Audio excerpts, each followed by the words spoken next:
somewhere internally, I just had this strong feeling that came from somewhere deep inside of me that just said, well, life doesn't have to be this way.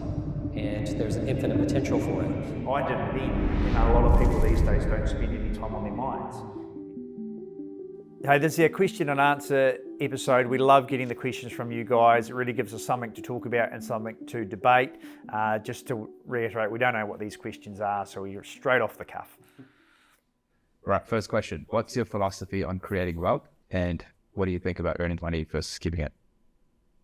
Well, I think Cameron, you brought this up a little bit in a previous podcast about, or as a result of it, about earning money and keeping money. And it's something we talk about quite a lot. And it is super important because it's hammered into us, as far as I can see, that to be wealthy means, what do you have to show for it? Do you have a big house? Do you have what kind of car do you drive? What kind of clothes do you wear? And it's all about what we can show. And, we talk about social media quite a lot, you and I, and it's all about what we see on there, what we see in the magazines, and it's drummed in time and time and time again that that's what wealth is. But my practical experience is that, and I'll see people that have done that, and they'll come and go, I'm actually really in the muck. I think in our podcast you brought up rising interest rates and those types of things. And when those things occur, people that are indebted to get those things, they might be making good money, but they're spending it and possibly even spending more of it to get these things so that they can look rich. We talked about rich versus wealthy last time, and they're in a vulnerable position, right? They're in a very, very vulnerable, possibly stressful position, and that's about earning money. That's about earning what we can show. And keeping money, it's such a great way to say it because, something that I learned that really changed my life. One of my mentors taught me about financial freedom. And he said, financial freedom to him, because I'd heard a bunch of different definitions of it. And he said, financial freedom is the day that we wake up, never have to work again, and be able to have the life that we'd love to live. And I really thought about that. I thought of all the years, because I've been studying financial freedom and finance, basically I wanted to have it. And I, whatever it was, I knew I wanted to have it. And I thought that really stuck with me. It's the ability to live life as we want to and not have to work. And, very clear, we can work if we love to work, but if we're going to be free, we got to be able to live the life that we really want to have. And so from that, what for me came out of it was, well, there's only two ways to make money that I've ever found. And that's to earn it, work for it, or to have it work for itself and grow and, in a future time, be able to draw from. I'm not one that likes to draw down from it. That's not the way that I've learned or teach, or it's not to draw down from it because I don't know how long I'm going to live. I don't want to deplete it, but it's to set it up in places that give an ongoing, income to be able, then that income replaces the income that we work for. And, over time, that's going to replace. And if we get to that point where, hey, I can live like I want to, then, or, my family can live like we want to, then that's, we're financially free. So, but in order to achieve that, it's keeping money. It's like, we take a portion of what we make. I've learned and recommend and teach and have for a long time, take the first portion away and put it away and have it work for you and forget about it, right? Forget about spending it. And, sometimes it's not about what you have to show for it. I know Warren Buffett still drives around in a pickup truck, from my understanding, and lives in a 3-bedroom house. So, and I'm not saying you have to do that either, but it's it's not about what we have to show for it. So, and really, I guess that's two questions in one for me, because that's my philosophy is put the first portion away, think about a future. Yeah, live today. I have some people say to me, well, what about today? What if I, died or whatever? And I'm like, my question is always the same. What if you don't? Think about both of those things. Live for today and have something. So that's really my philosophy. I mean, in terms of it. Yeah, my philosophy about money and about building wealth is it's quite simple. It's, earn more than you spend. If you're earning more than you spend, you can't go too far wrong. And then it's about being smart with it. I love money, don't get me wrong. I love what it can do for you. I used to love what I can buy with it, but I'm probably more about what I can do with it, now. And by having some money, you can do things like go on holiday for 6 months. You can take 3 months off work if you want to. You can go and pay to go and see a speaker that you want to go and see in Europe. Or it's what money enables you to do, I think, is the most important thing about money, rather than what it can buy you. because what we're finding out is the things that you can buy with money, the possessions, they don't mean anything, and they soon become old, and they soon become, they're actually they're not assets, so they're actually depreciating. And people are buying a lot of depreciating assets for whatever, and then in a year's time they're worth half of what they are. So that's just eroding wealth. Whereas building wealth to me is actually making your money work for you, like Warren Buffett says, working while you're sleeping. So it's about investing it, whether it be shares or property. Sometimes it's investing it in yourself. I think some of the best money you can spend is investing in yourself. I've been lucky enough that I'm into all these weird stuff that I've talked about, cold plunges, meditating. I just went and bought myself a new cold plunge. When I started off, I was using an old chest freezer, and I rigged up a DIY filter system and a pump system and an ozone making system. But I just went and spent, 10 grand on a cold plunge. And now I've got, a really good one that does everything for me. And that's what money does. So that was an investment in myself. And to me, that was some of the best money that I've spent. So that's kind of my philosophy with money. I'm not scared of it. I want it, but I'm trying to use it on things that I can do rather than what I can get. I think there's a big difference, the second part of that question, earning it and keeping it. I think a lot of people can earn money. They can have a wonderful year and work, or a wonderful 3 or 4 years, but real wealth is created over time in cycles, and it's about doing the right thing through the whole cycle of recession. And a lot of people are forced, because they're overcommitted, to sell shares or to sell property in a recession when it's the wrong time to sell. And to me, it's about a long-term gain and having a future plan of what you're trying to do. So it's a long burn, and do smart stuff with it is the key to creating wealth and keeping it. Keeping it's more harder than actually earning it. I think everyone can earn it. And wealth's different things. You don't have to be millions of dollars. Wealth could be, thousands of dollars. And to me, sometimes wealth can be that you can pay for the surgery that you need to have if you have a knee surgery or something like that. Or you can just decide that, hey, if you get laid off from your job, you're wealthy enough that you don't have to stress about it, because you've got 6 months of savings in the bank, so that you can just sit there and wait for the right job to come up, rather than having to take the first job that come in, because you need to put bread on the table. So I think that's wealth to me as well. It's not like having hundreds of millions in the bank. It's about having enough to do what you want to do without stress. So it's pretty simple, really. I'm pretty simple about wealth, but it all comes down to spending less than what you're earning. And so many people these days are spending what they're earning, or sometimes more. Oh, a lot of times. And that eventually catches up with you. Yeah. Made me think of one thing too, which is that, I've just an experience. Once we have more, that once we do spend less than, we're making, and do wise things with it, like I heard you saying, my experience is it actually opens up doors. Like it creates more opportunities. And I've noticed that as I've done that, because I used to do the other, spend all of it, and I've actually had more opportunities to make more. And as I'm looking after it better, more of it comes to look after better. So it's like it works in a cycle, doesn't it? Do you know what I've found? I've found as I've got wealthier, I've realised that because I can have certain things, I don't want them. Mm-hmm.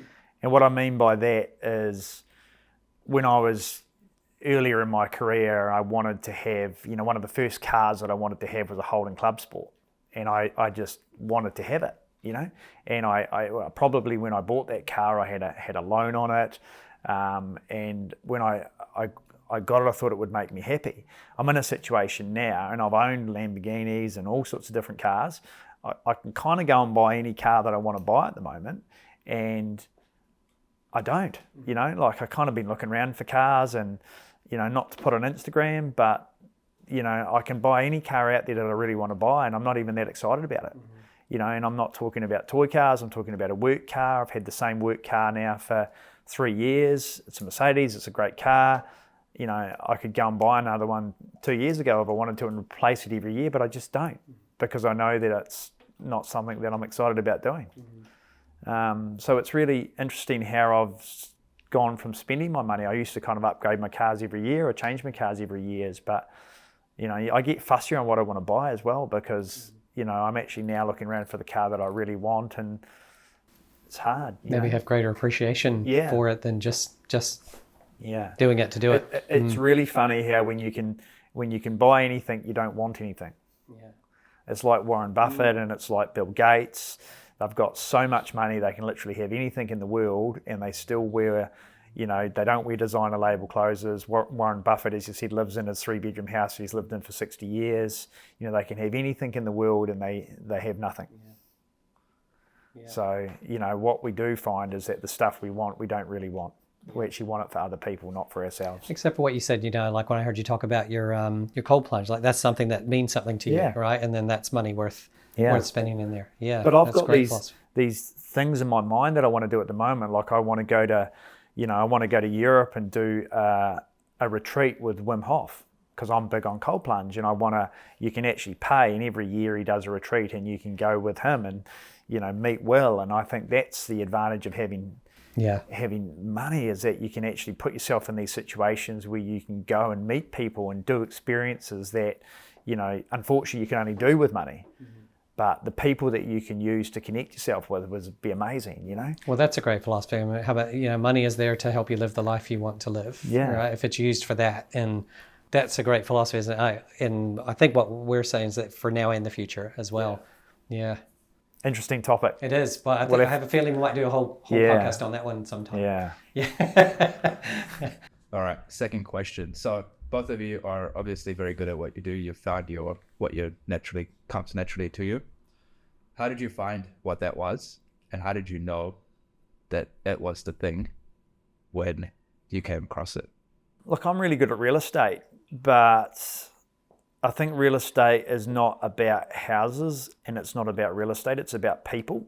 So I stumbled into real estate, and it was just kind of lucky that real estate's about people, and I love talking to people and hearing people's situations and trying to come up with a solution to it, and that's really the basis of real estate. So I think I had a little bit of luck. Maybe the universe was working for me, but I think I kind of stumbled into the perfect job for me. So I don't think I did anything smart about it. I didn't work hard, but I think I knew that I was, I think one of the big things in life is to know your strengths, know your weaknesses. And everyone says to me, how did you become me? Why am I so successful? How am I so good at real estate? And I look back and I think, shit, I don't really know. I don't know what I've done. I feel like I've worked really hard, but I feel like anyone can work really hard. But when I think about it today, almost 20 years down the track, I think that I've been really good at surrounding myself by the right people. So I've always been able to say to myself, hey, I'm really good at this. I'm going to keep doing this, but I'm not really good at that. And I'm going to find someone else to do that better than me. So I've got people around me, because no one can do it by themselves. Bill Gates, Michael Jordan, all these Elon Musk, they can't do it by themselves. They need other people around them. And I've been really good at identifying where I need help, where I need people around me, and then finding the right people to go into those things. So know your strengths, know your weaknesses, and play for your strengths. Mm-hmm. That's probably what I've been good at in life. How about you? For me, it was really just, my life really led me there. Like I've shared my story quite a lot about, going down a, negative mental pathway, or a stressful mental pathway, getting onto drugs, ending up on the streets. And, I call it destitute, both financially and mentally and everything else. And for me, it was just that, but I don't think I'm unique in this. I think our life circumstances do guide us in some, particular way. And for me, it was just that it born a hunger. There came that day where I talk about the Space Needle moment, and where I looked up and saw the tower, and that was the moment that I realized that this life didn't have to be that way. There was, I had this epiphany somewhere internally that there was actually infinite potential for life, and my life as a metaphor was meant to be on top of the tower, not down, where I was, which was well below the ground. And so I just started naturally seeking. That gave me questions. What is potential, and how do you fulfill it? And I love questions. I think questions are one of the most amazing things about life, because when we ask them, we always get answers. And so I started asking and looking for people who could give me the best answers. And So I started to learn some things. I went through some ups and some downs, and some things really didn't work, or worked temporarily. Kind of felt hyped up, and then nothing was moving, and then that made me ask more questions, and eventually I got to some things that really made a difference for me. And I just kept going with them, and I noticed that my life was improving. And for me, I would just remember this. It was kind of like, I think when you've been through stuff, you have a natural inclination to want to help someone else that's going through it. I think it's just human, the way we feel. And so I started doing that. Like I started out with, people on that were on drugs, and, how can I share my story with them? And then, as I learned other things, I wanted to share that. And look, I will say that it took something after that. Like I knew that that's what I loved, and I knew that's just what I did every day. And I think, if we actually look and don't judge ourselves, we find what we're good at. And I could see that, I may have not thought in those days, hey, I'm good at this, but I did it every day. People would come to me and say, hey, that really meant something to me that you shared that, or whatever it was. And then I remember the search, even through when I went back to university after all of that, and I was on the search. How do I do this? And I remember I think, maybe I should be a teacher. And then I thought, I really wanted to help people awaken to who they really were. And there was a bit of an astral, like physics element to that. Maybe I should go into physics, because that's the study of the universe and how everything works. And I really went through some, a bit of kind of heartache is not the right word, but it was a real kind of struggle. How do I do that? How do I do what I want to do? But my things is I kept asking the question. And if I ever say anything to anybody, keep asking the question, what do you want? What do you want? What do you want to be doing? And then it was a progression. It just led to, I got into some work where I became a bit of a mentor to people. And then it was a progression for me. And then one day I just woke up, something had happened. It was a business that I was involved in, and through a series of circumstances, just something quite significant happened with it that wasn't in anyone's control. And I just remember waking up going, what I've always really wanted to do is just directly share what I know with people and help them to get a result. And that's when I started doing this. So I think it's a broad thing to answer the question. For me, your life tells you. I don't think you have to go and find it. As you said, Cameron, you got put into it, and then you just found out you shone there. And I don't think life is going to steer us wrong. I think if we're meant to be somewhere, it's going to put us there. And, we just got to ask the question. I think it also doesn't feel like work.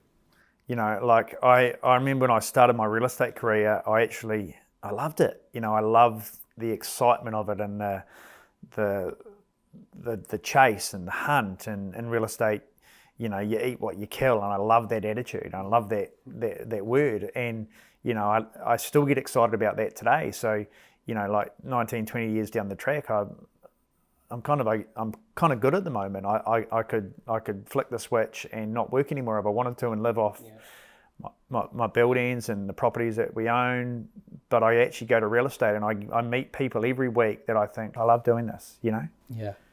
Well, you're making me think something too, because I was just talking to someone this week about this topic, and they were saying, am I on the right track, and what should I do? And we were working on their kind of their mission, or what was their direction. And I just got to say to them, I didn't stop and think about it, but it just really came to me, and it's coming to me now, because we're I wouldn't say old hat, Cameron. Well, we've been around doing what we're doing for a while now, both of us. And what I said to them was, because my work's all about breakthroughs, right? It's that moment of breakthrough where they break through to some new level of who they are, or what they want to do, or clarity, or whatever it is, or break through a limitation. And I said, it's 30 years in some form or fashion I've been doing this.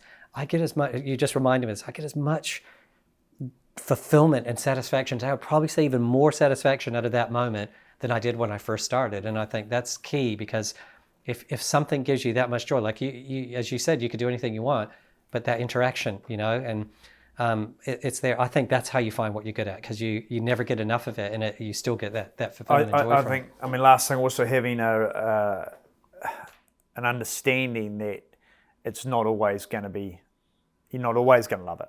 There's parts of my job that I don't love, and there's days that I have that are shit, and there's, sometimes you get punched in the guts, and you think, this is bad, but the majority of it you love. Yeah. And you always come back to that thing, don't you? It pulls you back in. Yeah. So last question is, what is the biggest mistake you've made? it hits hard. That's a big question, because like you learn through your mistakes. So I kind of look back and I don't regret anything that I've done really in life, because they've made me who I am now, and they've made me, they've given me knowledge and wisdom and experiences. So I don't regret anything. But one of probably the biggest things that I probably regret is I had a belief when I started real estate that if I worked as much as I could and provided money for the kids and for Kim and the family, then they'd be happy. Mm-hmm. And so that's all I did. I worked and worked and worked and thought that if I was the provider, everything was going to be happy. But essentially what I've done is neglected them, because all they wanted, I thought they wanted the money that I provided and the lifestyle that I could provide, but really they want my time. Mm-hmm. And that's probably the biggest mistake that, I've made, is thinking that by providing my kids money and choices that they'd love me more, and I was wrong. So, and I still struggle with that today. I honestly work for my kids. I think, I don't want to be sexist about it, but I think as a male, it's easy to go into the providing role, and I just went into the providing role and I just thought, if I do this, Kim's going to be happy, Addison and Scarlett are going to be happy, and we're all going to be happy, and then I'd be happy as well. Yeah. But if anything, I was making everyone unhappy. And then, I actually missed out on the first 5 years of my kid's life. Our relationship broke up. All of these things just through me actually, in my own mind, I was actually doing what I should be doing as a father and as a partner and for our family. And it got me exactly what I didn't want. Wow. Well, I just took that in for a minute. Yeah. Well, I'm a bit like you, Cameron. I mean, I'm part of my work is going, hey, there aren't mistakes, because, what we see as a mistake is our opportunity for growing. And, so that it takes me a little bit to go, I don't see anything as a mistake now, but as you're sharing, what's coming up for me is, if I think back, what I would, I guess, if I use the word regret, which I don't like to use, or mistake, for me, it's that I've let fear stop me from being honest about my feelings with the people I care about. And I think about that really started back when something happened when I was a kid, and I felt really hurt by my parents, and I felt the situation was really unfair. But instead of, it was a real pivotal moment in my life. I talk about perceived traumatic moments, and this is the one I was in. But instead of saying to my parents, hey, I really feel, that something was unfair, or I feel like, I'm really upset or sad here, and instead I turned into a spoiled brat and got really angry. And then for years after that, I was, apparently my mother used to tell me I was this placid kid, and then all of a sudden I turned into, they used to call me the spoiled brat. I was that just aggro, and because I was hurt, and instead of knowing how to talk about it, I covered it with an anger, domination, type of thing, and then that lasted, even into my marriage, instead of, and I'm just really thankful to have the work I have, but that's been a process. And I got into my marriage, and instead of just knowing how to say, I feel really fearful right now, or I feel really vulnerable at the moment with you, I got angry. And, that's the thing that I regret, is sort of the way that I acted with the people I love and care about the most, because I was too afraid to just get honest about, how I was feeling. So, yeah, that would be my biggest, I guess if I call it mistake, that'd be my biggest mistake, that, somehow if I could change that. I think we've all got that in our lives in some way, haven't we? Like feelings and emotions, and they're so hard to talk about. I'm the same. I bottle it all up and I don't say anything. And I'm still learning to be able to talk about how I feel and what I want. And we've had some challenges with our children, and at different stages, as everybody does. And sometimes someone said to me, and I never forget it, the most angry people, I can't remember if it's angry or upset, or they need the most love. Yeah. That's what they're basically showing you. The people that act like they don't need it need the most of it. Yeah. And they're trying to protect, aren't they? Yeah. Trying to protect something that doesn't really need protecting. Yeah. Wow, that was a great question. Good lesson. Yeah. That was a good question.